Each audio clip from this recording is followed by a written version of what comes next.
नमस्कार मेरे प्यारे साथियों, मैं हरीश तिवारी आप सबका स्वागत करता हूं आपके बहुत ही प्यारे चैनल वर्ल्ड फेस के अंदर। आज है 15 अप्रैल और शुरू करते हैं 15 अप्रैल के बहुत ही शानदार करंट अफेयर्स को।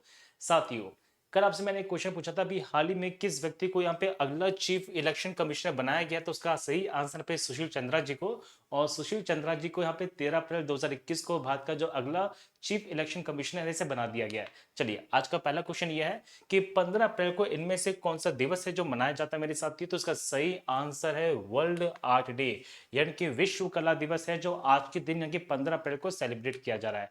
अब क्वेश्चन बनता है ये किसके द्वारा सेलिब्रेट किया जाता है, तो मेरे साथियों यहाँ पे संस्था है जिसका नाम है IAA, that is international association of arts. इसके द्वारा ये सेलिब्रेट किया जा रहा है। इसे मान्यता किसके द्वारा दी गई है, तो यूनेस्को के अंदर यहाँ पे कॉन्फ्रेंस हुई थी। जरा समझिएगा मेरे साथी, बहुत ही इंपॉर्टेंट क्वेश्चन है, देखिए एग्जामिनेशन के पॉइंट ऑफ व्यू से। तो यूनेस्को की यहाँ पे 40वां सेशन हुआ था 2019 में, और यहाँ पे यूनेस्को के 40वें जनरल कॉन्फ्रेंस के अंदर 2019 में इस मान्यता दी गई है 15 अप्रैल को ऐसे विश्व कला दिवस। एग्जामिनेशन में क्वेश्चंस पूछेंगे तो मेरे साथियों, इसे सेलिब्रेट किया जाता है इंटरनेशनल एसोसिएशन ऑफ आर्ट्स के द्वारा, जिसे 1954 में यहाँ पे स्थापित किया गया था। आपको बता दूं कि एग्जामिनेशन के पॉइंट ऑफ व्यू से बहुत सारे क्वेश्चंस पूछेंगे, जिसमें पहला क्वेश्चन ये बनेगा कि विश्व की सबसे नंबर 1 पेंटिंग कौन सी मानी गई है, विश्व की सबसे ज्यादा विश्व विख्यात जो पेंटिंग है वो कौन सी है, तो आंसर है मोनालिसा। और जिसे यहाँ पे बनाया था बहुत ही फेमस आर्टिस्ट। देखिए, ये व्यक्ति यहाँ पे सिर्फ आर्टिस्ट नहीं है, ये संपूर्ण कलाओं से निपुण व्यक्ति माने गए हैं, जो इंजीनियर भी थे, यहाँ पे साइंटिस्ट भी थे, आर्टिस्ट भी थे, बहुत ही फेमस यहाँ पे आर्किटेक्ट भी रहे थे, और यहाँ पे क्या बताऊं मेरे साथियों, बहुत अच्छे मैथमेटिशियन भी थे। इनका नाम है लियोनार्डो दा विंसी। और इनके ऊपर तो देखिए बॉलीवुड में हॉलीवुड में बहुत सारी फिल्म्स भी हैं जो बनाई गई हैं। चलिए, दूसरा क्वेश्चन ये है कि रिसेंटली यहाँ पे हरियाणा के जो मुख्यमंत्री जी हैं उन्होंने अप्रूव कर दिया है लैंड को for the construction of the AIIMS. तो ये जो अप्रूवल किया गया है ये किस जिले में किया गया है, तो इसका सही आंसर है रेवाड़ी जिले में। यस, तो हरियाणा के रेवाड़ी जिले में बनने वाला है यहाँ पे एम्स। आप जानते हैं कि भारत के अंदर सबसे बड़े हॉस्पिटल्स और यहाँ पे मेडिकल कॉलेज की लिस्ट में शामिल है कौन सा, AIIMS, that is all India institute of medical science. तो मनोहर लाल खट्टर ने यहाँ पे अप्रूव कर दी है 200 एकड़ की जमीन फॉर द एम्स इन रेवाड़ी। आपको अगर हम देखिए बात करें यहाँ पे एम्स के बारे में, that is all India institute of the medical science. आपको शायद ये पता नहीं होगा कि भारत के अंदर जो पहला एम्स स्थापित किया गया मेरे साथियों, इसे स्थापित किया गया है all India institute of medical science act 1956 के तहत। प्रधानमंत्री थे उस समय जवाहरलाल नेहरू जी। और जवाहरलाल नेहरू जी का ये कहना था कि भारत के अंदर जो पहला एम्स बने हैं वो बने यहाँ पे कलकत्ता में, लेकिन ऐसा हुआ नहीं। उस समय यहाँ पे पश्चिम बंगाल के जो मुख्यमंत्री जी थे मेरे साथी, जिनका नाम है बिधान चंद्र रॉय जी।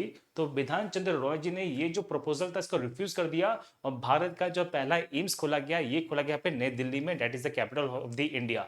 तो अगर ये प्रपोजल रिफ्यूज नहीं होता तो शायद यहाँ पे भारत का जो पहला एम्स खुलता मेरे साथियों, कहाँ खुलता, पश्चिम बंगाल के कलकत्ता में खुलता, लेकिन ऐसा हुआ नहीं। उस समय देखिए हम जब बात करें तो यहाँ पे राजकुमारी अमृत कौर, क्या मेरा राजकुमारी कहना सही है, नहीं सर, क्योंकि हम बता दें आपको कि हमारी इंडियन कॉन्स्टिट्यूशन के अकॉर्डिंग जो इक्वालिटी है, जो समानता का अधिकार है, तो समानता के अधिकार में जो टैग्स हैं, जो यहाँ पे इस प्रकार के राजकुमारी है, राजकुमारी राजकुमार के जो टैगलाइंस हैं, इन्हें यहाँ पे अबॉलिश कर दिया गया है। आप मुझे बताइए कि किस आर्टिकल के तहत यहाँ पे ये जो बातें कही गई हैं, तो मैं बता दूं मेरे साथियों, राजकुमारी अमृत कौर, ये आप कह सकते हैं सिर्फ अमृत कौर जी, ये पहली यहाँ पे हेल्थ मिनिस्टर थी इंडिया की। और इनका बहुत बड़ा योगदान है कि all India institute of medical science यानी कि एम्स को यहाँ पे विश्व विख्यात यहाँ पे वर्णन करने के लिए। और एम्स जो इतने तरक्की कर रहा है मेरे साथियों, इसके पीछे कहीं ना कहीं हेल्थ मिनिस्टर का यहाँ पे बहुत बड़ा योगदान रहा है। देखिए, मैं आपको बता दूं कि कहीं ना कहीं आर्किटेक्ट रहे हैं भारत के पहले प्रधानमंत्री की। जब मैं बात करता हूं तो उन्होंने अपने कार्यकाल में भारत को इतना मजबूत कर दिया है कि भारत उसी विकास की गति पे आजकल तेज गति से बढ़ भी रहा है, नो डाउट। चलिए, हरियाणा की बात करते हैं, जहां पे ये जो लैंड है ये दी गई है। तो कैपिटल चंडीगढ़ है, सत्यनारायण आर्य जी देखिए गवर्नर है, और मनोहर लाल खट्टर जी इसके देखिए सीएम है।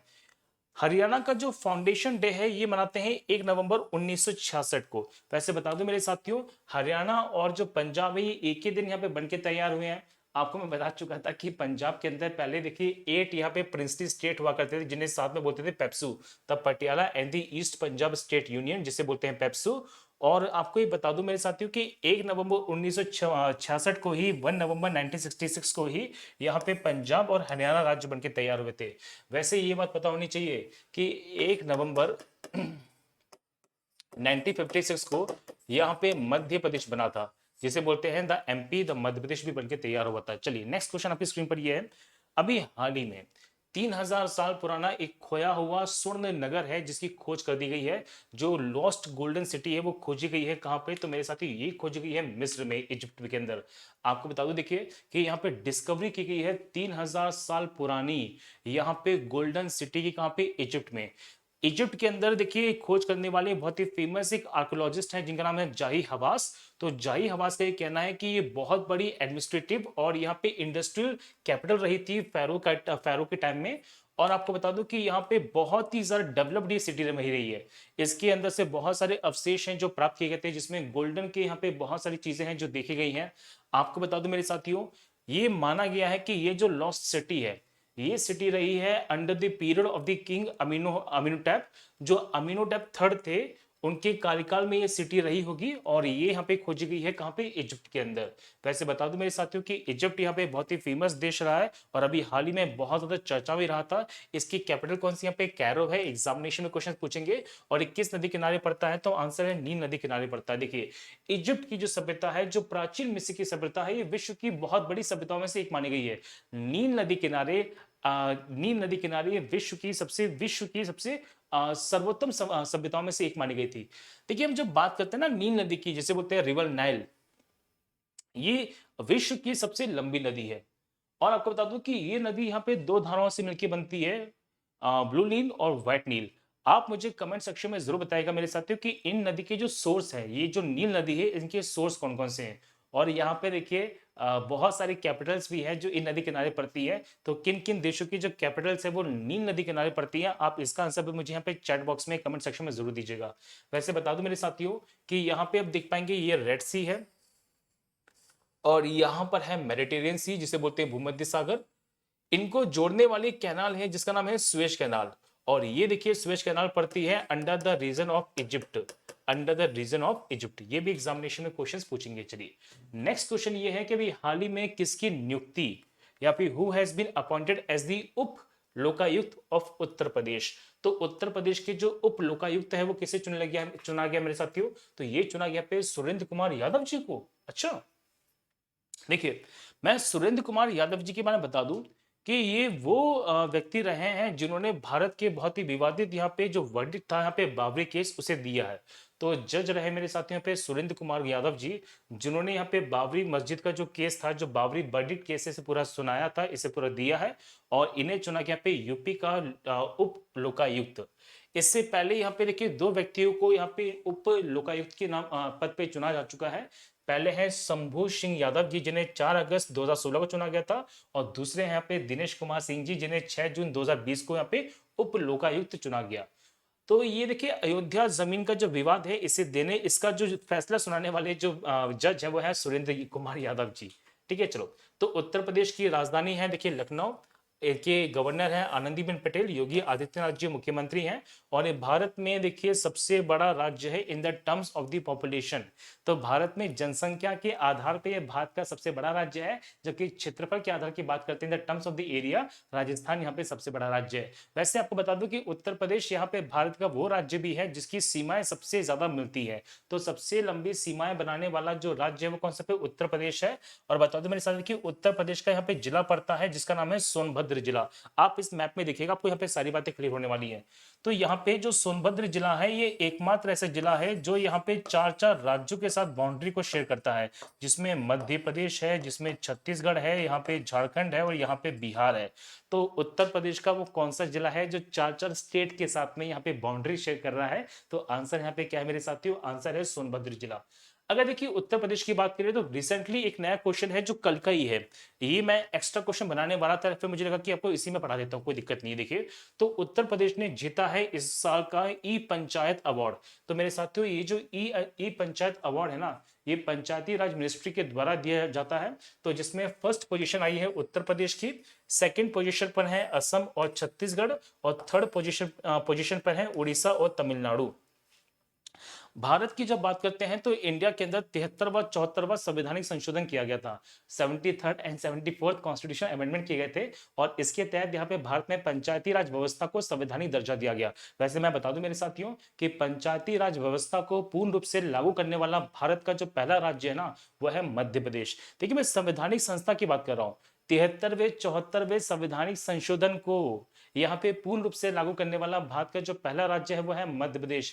जबकि सबसे पहले पंचायती राज की जो शुरुआत हुई थी वो हुई थी यहाँ पे राजस्थान के नागौर से। और राज्य की बात करेंगे तो राज्य कौन सा पे आंध्र प्रदेश है। ये दोनों के दोनों चीजें अलग है, तो इन्हें समझिएगा। इन्हें समझने के लिए आपको कॉन्स्टिट्यूशन की थोड़ी अच्छी समझ की आवश्यकता पड़ सकती है। चलिए नेक्स्ट क्वेश्चन ये है कि 14 अप्रैल को इनमें से किस राज्य में बोहाग बिहू मनाया जाता है? तो उसका सही आंसर पे असम। देखिए असम में नव वर्ष की शुरुआत में ये जो बोहाग बिहू है ये मनाया जा रहा है मेरे साथियों, जिसे रोंगाली बिहू भी कहते हैं, रोंगाली बिहू भी कहते हैं। देखिए अगर बात करें असम की तो कैपिटल है यहाँ पे दिसपुर। यहाँ पे एस सोनोबल जी इसकी सीएम है और प्रोफेसर जगदीश मुखी जी इसके गवर्नर है। 2 दिसंबर को इसे स्थापित किया गया है। अगर आपसे क्वेश्चन पूछें कि यहाँ पे असम की जो स्टैब्लिशमेंट डे है वो कौन सी है, तो आंसर है 2 दिसंबर। और याद कर लीजिए मेरे साथियों, असम के अंदर ही विश्व का सबसे बड़ा यहाँ पे रिवर आइलैंड भी है, नदी द्वीप है। तो असम के अंदर ही विश्व का सबसे बड़ा यहाँ पे नदी द्वीप है जिसका नाम है मांजुली। आप यहाँ पे देख पाएंगे तो मांजुली यहाँ पे ब्रह्मपुत्र नदी पर बना हुआ एक नदी आइलैंड है जिसे बोलते हैं रिवर आइलैंड है।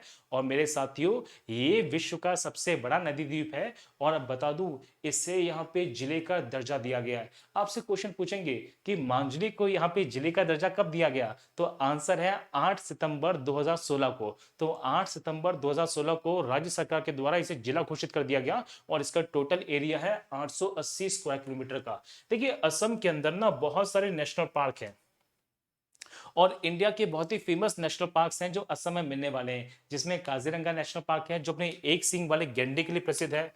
तो काजीरंगा नेशनल पार्क पड़ता है देखिए असम के ब्रह्मपुत्र नदी के मैदानी क्षेत्र में। यहीं पे हम जब बात करते हैं मेरे साथियों, बहुत सारी देखिए मृग जिसे बोलते हैं डियर्स, यहाँ पे बारहसिंगा, जो बारहसिंगा है जिन्हें बोलते हैं सर्वस डुआफ सैली, जिन्हें कहते हैं दलदली मृग।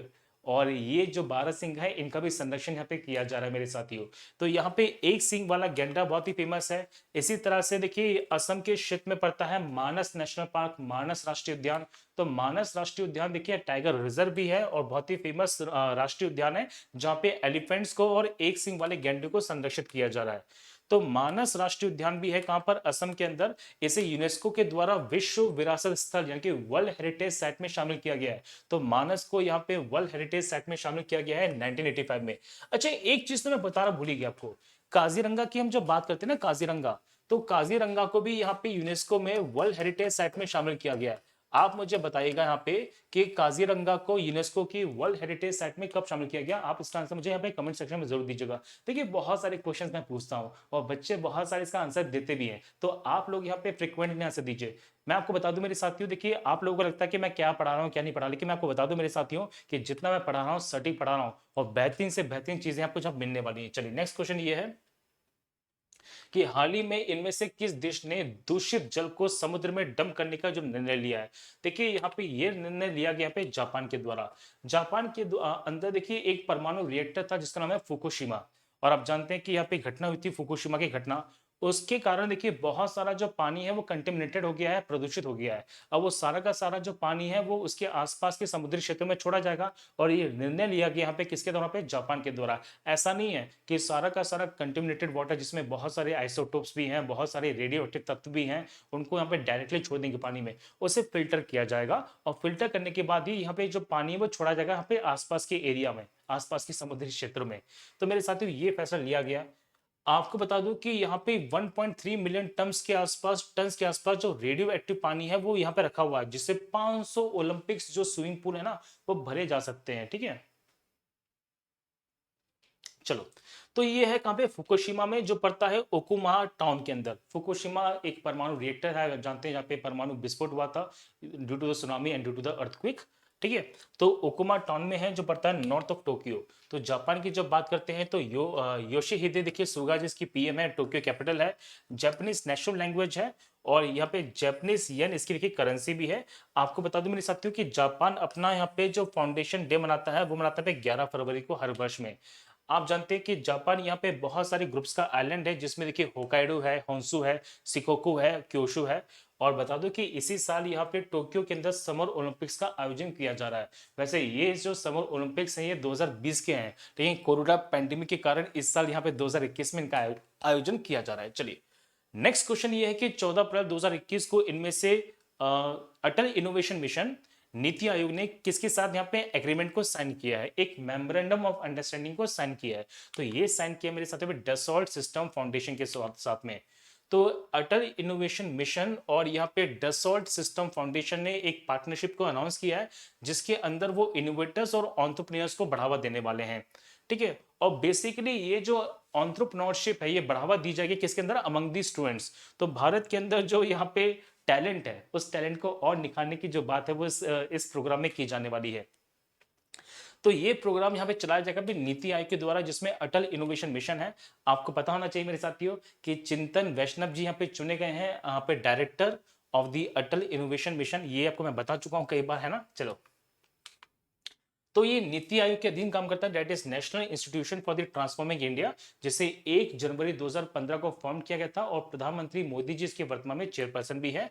वहीं पे हम जब बात करते हैं ना डसॉल्ट सिस्टम फाउंडेशन के बारे में, ये एक फ्रांस बेस्ड यहाँ पे टेक कंपनी है जो मार्कल डसॉल्ट के द्वारा फाउंडेड की गई थी और बर्नार्ड चार्ल्स इसके वर्तमान में सीईओ है। ये आपसे एग्जामिनेशन में क्वेश्चन पूछ सकता है। चलिए, 14 अप्रैल 2021 को वर्ल्ड बैंक ने इनमें से किस देश को 1 अरब डॉलर की जो सहायता राशि है वो दी है, 1 अरब डॉलर की। ओके, इसका सही आंसर है पे बांग्लादेश। यस, तो बांग्लादेश को मिला है देखिए 1 अरब डॉलर की यहाँ पे वित्तीय सहायता राशि फ्रॉम दी यहाँ पे वर्ल्ड बैंक, और ये सहायता राशि दी गई है वैक्सीनेशन और कोविड-19 पैंडेमिक को सुधार करने के लिए। आपको बता दूं मेरे साथियों, वर्ल्ड बैंक के यहाँ पे कंट्री डायरेक्टर हैं जिनका नाम है यहाँ पे मर्सी टैम्बॉन। और जो मर्सी टैम्बॉन है ना, ये कंट्री डायरेक्टर है 2 देशों के, एक का नाम है बांग्लादेश और दूसरा है भूटान। तो भूटान और बांग्लादेश के अंदर कोई भी अगर वित्तीय सहायता राशि दी जाती है, ये मर्सी टैम्बॉन के थ्रू दी जाती है, जो वर्ल्ड बैंक के कंट्री डायरेक्टर है। उन्होंने अभी अभी यहाँ पे वैक्सीनेशन अगेंस्ट द कोविड-19 के तहत प्रोग्राम चलाया है और इसमें $1 बिलियन की जो फाइनेंशियल राशि है वो दे दी गई है। आपको बता दूं वैसे कि बांग्लादेश को तो वर्ल्ड बैंक से बहुत सारी राशियां हैं जो प्रदान की गई हैं। 18 मार्च 2021 को यहाँ पे 200 मिलियन यूएस डॉलर्स है इन्हें मिला था टू सपोर्ट कोविड-19 अफेक्टेड अर्बन यूथ और जो रिटर्न माइग्रेंट्स हैं उन्हें यहाँ पे सुधारने के लिए। इससे पहले 9 फरवरी 2021 को यहाँ पे 200 मिलियन दोबारा मिले थे, 200 मिलियन डॉलर्स मिले थे यहाँ पे वर्ल्ड बैंक से for the save water and the sanitation service in the rural areas. तो बहुत सारा पैसा है जो बांग्लादेश ने भी उठाया है, किससे, वर्ल्ड बैंक से लिया है। क्या स्कीम्स है यार। वैसे बता दूं मेरे साथियों कि कोरोना पैंडेमिक में 15 महीने के बाद अगर मोदी जी किसी विदेशी यात्रा पे गए थे तो कौन सा पे, बांग्लादेश की।